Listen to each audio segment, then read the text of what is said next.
Good afternoon. This is Todd Colvin coming to you from the floor of the CME Group. We are talking rates and 10-year note yields.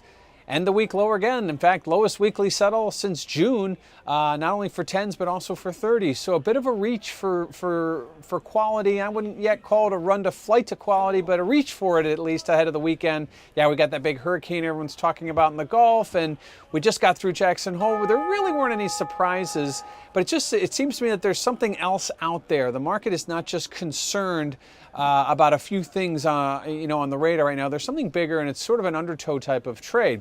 And if you look at volatility, typically on a Friday I'll sit here and I'll say, yeah, volatility went down again and everything's fine and we're nearing year-to-date lows.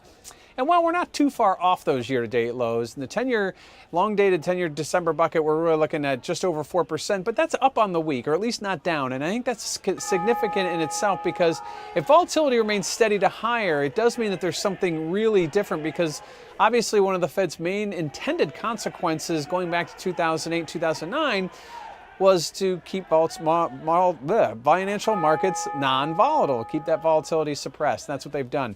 But I think that when we start to see it uptick for no reason, that's a sign to raise your eyebrows. You look at gold prices, gold went out on the highs. You look at equities kind of went out in the middle and the dollar got crushed. But Treasury yields on the lows has to suggest there's something else out there. And if you look at what happened at Jackson Hole, Janet Yellen spoke today. She didn't really touch on policy, didn't really touch on the economics, talk more about the policies in place and how they're working. And then if you look out, there's got to be what else could be out there? Well, I look at the debt ceiling. It's kind of looming out there. You've got the debt ceiling debate, which could be one. You've got tax reform, which I think is even bigger than the debt ceiling, although it shouldn't be because of the way the stock market's traded. It is.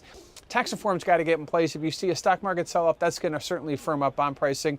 And I think ultimately, when you look at the rest of the geopolitical risks that are out there, you got a hotbed in Venezuela, North Korea, and you always are scratching your head about the Middle East.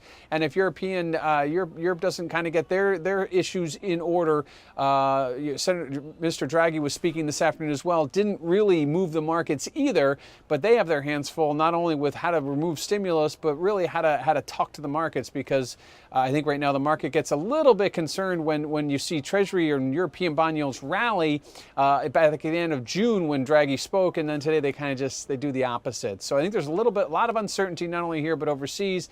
Treasury yields are going to be moving lower as we go forward. I definitely think we're going to see another push ahead of employment because of the holiday weekend next week. But right now it seems to me that this week was all about Jackson Hole. We got past that. Now we go to the debt ceiling, tax reform, and geopolitical risks back on the radar. And with volatility higher and yields lower, you can bet it isn't over. This is Todd Colvin coming to you from the floor of the CME Group.